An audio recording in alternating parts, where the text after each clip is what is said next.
நாம் எல்லா மொழிகளையும் மதிப்போம், அதில் மாற்று கருத்தே கிடையாது.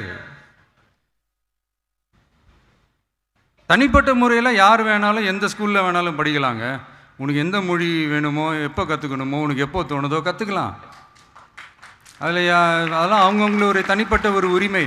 ஆனால் கூட்டாட்சி தத்துவத்தை மீறி மாநில தன்னாட்சி உரிமைக்கு எதிராக ஒரு மாநில அரசின் மொழி கொள்கையை, கல்வி கொள்கையை கேள்விக்குறியாக்கி வேறு ஒரு மொழியை வலுக்கட்டாயமாக திணிச்சா, அதுவும் அரசியல் ரீதியாக திணிச்சா எப்படி ப்ரோ?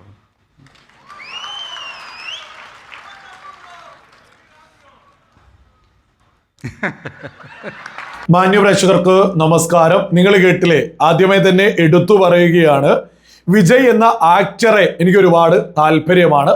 പക്ഷെ വിജയ് എന്ന രാഷ്ട്രീയക്കാരൻ വിളിച്ചു പറയുന്ന മണ്ടത്തരങ്ങളൊന്നും തന്നെ അംഗീകരിക്കാൻ സാധിക്കില്ല എന്നുള്ളതാണ് വളരെ വലിയ യാഥാർത്ഥ്യം. നമ്മൾ ഈ ഒരു വീഡിയോ വെച്ചുകൊണ്ട് നമ്മൾ ഇവിടെ നമ്മുടെ കേരളത്തിൽ എന്തിനാണ് ചർച്ച ചെയ്യുന്നത് എന്ന് സകലരും തിരിച്ചറിയണം. നമ്മുടെ കേരളത്തിലെ ബഹുഭൂരിപക്ഷം മാധ്യമങ്ങളും വിജയ് തമിഴ്നാട്ടിൽ നിന്ന് എന്തു പ്രസംഗിച്ചാലും വലിയ സംഭവമാക്കി ഇവിടെ പ്രചരണം നടത്താറുണ്ട്. നമുക്കറിയാം അതിന്റെ കാരണം എന്താണ് എന്നുള്ളത്. മോദി വിരുദ്ധതയാണ്.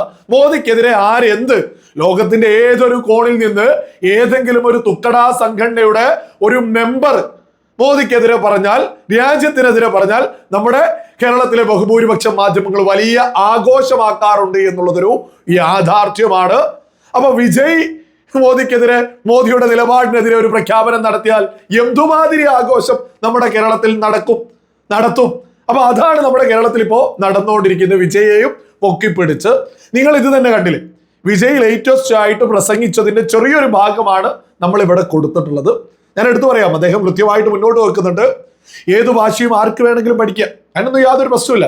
പക്ഷെ രാഷ്ട്രീയത്തിന്റെ പേരിൽ അടിച്ചേൽപ്പിക്കരുത്, അങ്ങനെയാണ് ഇങ്ങനെയാണ്. അതായത് നരേന്ദ്രമോദി, നമ്മുടെ രാജ്യത്തിന്റെ പ്രധാനമന്ത്രി നരേന്ദ്രമോദി ഹിന്ദി ഭാഷക്ക് പ്രചരണം കൊടുക്കുന്നു, അത് അംഗീകരിക്കാൻ സാധിക്കില്ല, അടിച്ചേൽപ്പിക്കുന്നതിന് അംഗീകരിക്കില്ല എന്നൊക്കെയാണ് വിജയ് വിളിച്ചു പറയുന്നത്. നരേന്ദ്രമോദി പറയുന്നതിന്റെ എതിരെ പറഞ്ഞത് കൊണ്ട് തന്നെ നമ്മുടെ കേരളത്തിൽ വിജയ്ക്ക് ഇപ്പോൾ നല്ല മാർക്കറ്റ് ആയിക്കൊണ്ടിരിക്കുകയാണ് എന്നുള്ളതാണ് യാഥാർത്ഥ്യം. സാധാരണക്കാരായിട്ടുള്ള ആളുകൾ വിജയ് ഒക്കെ പറഞ്ഞ മണ്ടത്തരം കൃത്യമായിട്ട് മനസ്സിലാക്കാൻ വേണ്ടിയാണ് നമ്മൾ വീഡിയോ എടുത്ത് മുന്നോട്ട് വെക്കുന്നത്. സകല ആളുകളും തിരിച്ചറിയുക, പണമുള്ള വീടുകളിലെ കുട്ടികൾ, എല്ലാ ലാംഗ്വേജുമുള്ള അതിസമ്പന്നമായ സ്ഥാപനങ്ങളിൽ, വിദ്യാഭ്യാസ സ്ഥാപനങ്ങളിൽ തന്നെയാ പഠിച്ച് മുന്നോട്ട് പോവുക. അവർ ഇംഗ്ലീഷ് പഠിക്കും, ഹിന്ദി പഠിക്കും, തമിഴ്നാട്ടിലാണെങ്കിൽ തമിഴ് പഠിക്കും, നമ്മുടെ കേരളത്തിലാണെങ്കിൽ മലയാളം പഠിക്കും. സകലതും പഠിച്ച് അവര് മുന്നോട്ട് പോകും. അതേസമയം സാധാരണക്കാരായ കുട്ടികളുടെ അവസ്ഥ എന്താ? ഏതെങ്കിലും സർക്കാർ സ്ഥാപനങ്ങളിൽ പഠിക്കണം. ആ സർക്കാർ സ്ഥാപനങ്ങളിൽ സർക്കാർ എന്തൊക്കെ സിലബസുകളാണോ അവിടെ ഉൾപ്പെടുത്തുന്നത് അതാണ് അവിടെ പഠിപ്പിക്കുക. അപ്പൊ നമ്മുടെ രാജ്യത്തിന്റെ പ്രധാനമന്ത്രിയും സർക്കാർ സംവിധാനങ്ങളും സാധാരണക്കാർക്ക് വേണ്ടിയാണ് ഈ ഭാഷ പഠിക്കുക. അത് ഏത് ഭാഷയാണെങ്കിലും അതൊരു വ്യക്തിയെ സംബന്ധിച്ച് വലിയൊരു മുതൽക്കൂട്ടാ. നമ്മുടെ കേരളത്തിൽ 10ാം ക്ലാസ് വരെ പഠിച്ചിട്ട് നമ്മൾ എന്താ പഠിക്കുന്നത്? നമ്മൾ എന്താണ് പഠിച്ചിട്ടുള്ളത്? സർക്കാർ സ്ഥാപനങ്ങളിൽ പഠിച്ചിട്ടുള്ള ആളുകളോടാണ് ചോദിക്കുന്നത്, എന്താണ് ഇവിടെ പഠിക്കുന്നത്? ഒരു ഹിന്ദി ഭാഷ നമുക്ക് വിഷയമുണ്ട്, ഒരു സബ്ജക്റ്റ് ഉണ്ട്, പക്ഷെ ഹിന്ദി ഭാഷ സംസാരിക്കുമോ 10ാം ക്ലാസ് കഴിഞ്ഞാൽ ഇവിടെ ആരെങ്കിലും? അതേപോലെയൊക്കെ തന്നെ തമിഴ്നാട്ടിലും ആരെങ്കിലും? പക്ഷേ അതിസമ്പന്നമായ വിദ്യാഭ്യാസ സ്ഥാപനങ്ങളിൽ പഠിക്കുന്നവരുടെ കുട്ടികള് എല്ലാ ഭാഷയും സംസാരിക്കും. അപ്പൊ കേന്ദ്ര സർക്കാർ സംവിധാനങ്ങൾ സാധാരണക്കാരും ഒരു എക്സ്ട്രാ ഭാഷ പഠിക്കണം എന്നുള്ളതാണ് വിളിച്ചു പറയുന്നത്. പ്രധാനമായിട്ടും നമ്മുടെ രാജ്യം എന്ന് പറയുന്നത് ഒരു ജനാധിപത്യ രാജ്യമാണ്.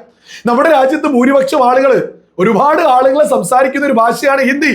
നമ്മൾ ജോലി, ബിസിനസ് ഇതൊക്കെ ഒന്ന് മാറ്റിവെക്കുക, എന്നിട്ട് ഒരു ടൂർ, ഒരു യാത്ര പോവാൻ നമ്മുടെ രാജ്യത്ത് ഒന്ന് ഇറങ്ങി പുറപ്പെട്ടാൽ ഹിന്ദിയാണ് വേണ്ടത്. നമ്മൾ എവിടേക്ക് പോയാലും ഒരു സാധാരണക്കാരനോട് സംസാരിക്കണമെങ്കിൽ ഹിന്ദി വേണം. അത് കൃത്യമായിട്ട്, ഇത് അടിച്ചേൽപ്പിക്കരുത് എന്നൊക്കെ പറയുന്നത് ഒരു സർക്കാരാണ്. ആ സ്ഥലങ്ങളിലെ വിദ്യാഭ്യാസ സ്ഥാപനങ്ങളിൽ എന്ത് പഠിപ്പിക്കണം എന്നുള്ള സിലബസ് തീരുമാനിക്കുക. അതിലൊരു ഭാഷ കൂടുതൽ ചെയ്യണം എന്ന് പറയുന്നത് അത് ഏതൊരു വ്യക്തിയെ സംബന്ധിച്ചും വലിയ ഗുണമാണ്. ഇനി വിജയ് പറഞ്ഞതിന് അണ്ണാമലൈ തമിഴ്നാട്ടിൽ കൃത്യമായിട്ടൊരു മറുപടി കൊടുത്തിട്ടുണ്ട്. നിങ്ങൾ അതൊന്ന് കേട്ടു നോക്കൂ. Mister Vijay advised as what bro, why are you doing this bro? Now I am only advising Vijay, what bro? practice what you preach, bro. Now he runs a school, a CBSE school, Vijay Vidyashram, in which 3 languages, the third language Hindi is taught. His own family, children have studied in 3 language schools. Why Mr. Vijay wants his cadres to study only 2 language? So what, bro? Practice what you preach, bro. നിങ്ങൾ കേട്ടില്ലേ, അണ്ണാമലയ്ക്ക് എഡ്യൂക്കേഷന്റെ value അറിയാം. അദ്ദേഹം കൃത്യമായിട്ട് എടുത്തു പറയാ, വിജയോടങ്ങ് നിങ്ങളുടെ CBSE സ്കൂളിൽ കൃത്യമായിട്ട് 3 ഭാഷകൾ പഠിപ്പിക്കുന്നുണ്ട്. വിജയ് വിദ്യാശരം CBSE സ്കൂള് കൃത്യമായിട്ട് അവിടെ ഇംഗ്ലീഷ് പഠിപ്പിക്കുന്നുണ്ട്, ഹിന്ദി പഠിപ്പിക്കുന്നുണ്ട്, 3 ഭാഷയും അവിടെ പഠിപ്പിക്കുന്നുണ്ട്. അതേപോലെ തന്നെ വിജയുടെ മക്കളെ 3 ഭാഷയും പഠിപ്പിക്കുന്നുണ്ട്. അപ്പൊ സകലരും തിരിച്ചറിയാ, ക്യാഷ് ഉള്ളവരുടെ വീട്ടിലെ മക്കൾക്ക് ഇവിടെ എല്ലാ ഭാഷയും പഠിക്കാൻ സംവിധാനങ്ങളുണ്ട്. അത് നരേന്ദ്രമോദി എടുത്തു പറയാ, കൃത്യമായിട്ട് ഒരു ഭാഷ ഹിന്ദി. നമ്മുടെ രാജ്യത്തെ ഭൂരിപക്ഷം ആളുകളും മുന്നോട്ട് വെക്കുന്ന ഒരു ഭാഷ ഈ എക്സ്ട്രാ പഠിക്കുന്നത് അത് ഗുണമല്ലേ? ഏത് ഭാഷയാണെങ്കിലും നമ്മുടെ കേരളത്തില് നമ്മുടെ വിദ്യാഭ്യാസ സ്ഥാപനങ്ങളിൽ അറബി ഉൾപ്പെടെ പഠിപ്പിക്കുന്നുണ്ട്. അതെന്തുകൊണ്ടാ നമ്മളൊക്കെ തന്നെ അംഗീകരിക്കുന്നത്? ഏതൊരു ഭാഷയാണെങ്കിലും അത് വ്യക്തികൾക്ക് ഗുണം മാത്രമേ ചെയ്യൂ. പ്രത്യേകിച്ച് ഹിന്ദി നമ്മുടെ രാജ്യത്തിന്റെ ഒരു ഐക്യം എന്ന രീതിയിൽ സകല ആളുകളും ഹിന്ദി പഠിക്കുന്നതാണ് ഏറ്റവും ഗുണം. നമ്മുടെ രാജ്യത്ത് യാത്ര ചെയ്യണമെങ്കിൽ, നമ്മുടെ രാജ്യത്ത് ഒരു എല്ലാ സ്ഥലങ്ങളിലുമുള്ള ഒരു ബിസിനസ് വളർത്തണമെങ്കിൽ, സാധാരണക്കാരുമായിട്ട് ഇടപഴകണമെങ്കിൽ കൂടുതൽ ആളുകൾ പഠിക്കുന്നത് ഹിന്ദിയാണ്. നമ്മുടെ രാജ്യത്തിന്റെ പ്രധാനമന്ത്രി ജനാധിപത്യ രീതിയിൽ തിരഞ്ഞെടുത്തതല്ലേ? അപ്പൊ അദ്ദേഹം ഏറ്റവും കുറവുള്ള ഒരു ഭാഷ എല്ലാവരും പഠിക്കണം എന്ന് പറയുന്നിടത്തല്ലേ പ്രശ്നമുള്ളത്? ഇത് രാജ്യത്ത് കൂടുതൽ ആളുകളും സംസാരിക്കുന്ന ഒരു ഭാഷയല്ല അദ്ദേഹം ഉയർത്തിപ്പിടിക്കുന്നത്. അദ്ദേഹം എവിടെയാണ് മുഖ്യമന്ത്രിയൊക്കെ ആയിരുന്നത്? ഗുജറാത്തിലാണ്. അദ്ദേഹം ഗുജറാത്തി ഭാഷ സംസാരിക്കാനാണ് പറയുന്നത്? അല്ല, അദ്ദേഹം ഹിന്ദി സംസാരിക്കാനല്ല പറയുന്നത്. ഇതൊക്കെ സകല ആളുകളും തിരിച്ചറിയുക. ഒരു സിനിമാ നടന് രാഷ്ട്രീയത്തിലേക്ക് ഇറങ്ങി, അതിന് നമ്മൾ ആരും എതിർക്കുന്നില്ല. അദ്ദേഹത്തിനെ കൊണ്ട് നാടിനൊരു ഗുണം കിട്ടുകയാണെങ്കിൽ അത്രയും നല്ലത്. പക്ഷെ അദ്ദേഹം മണ്ടത്തരം വിളിച്ചു പറയുമ്പോൾ അത് മണ്ടത്തരമാണ് എന്നും അതിന് കൈയടിക്കണ്ട എന്നുള്ളതും സകല ആളുകളും തിരിച്ചറിയണം. വിജയ് എന്ന നടൻ ഓക്കെയാണ്, നല്ലൊരു നടനാണ്.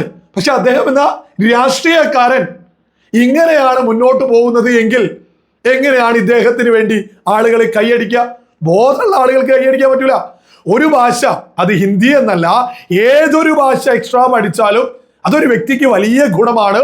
നമ്മുടെ രാജ്യത്തെ സംബന്ധിച്ച് ഏതൊരാളും ഹിന്ദി പഠിക്കുക എന്നുള്ളത് വളരെ ഗുണകരമാണ് എന്നുള്ളതിൽ ഒരു തർക്കവും ആർക്കും തന്നെ വേണ്ട.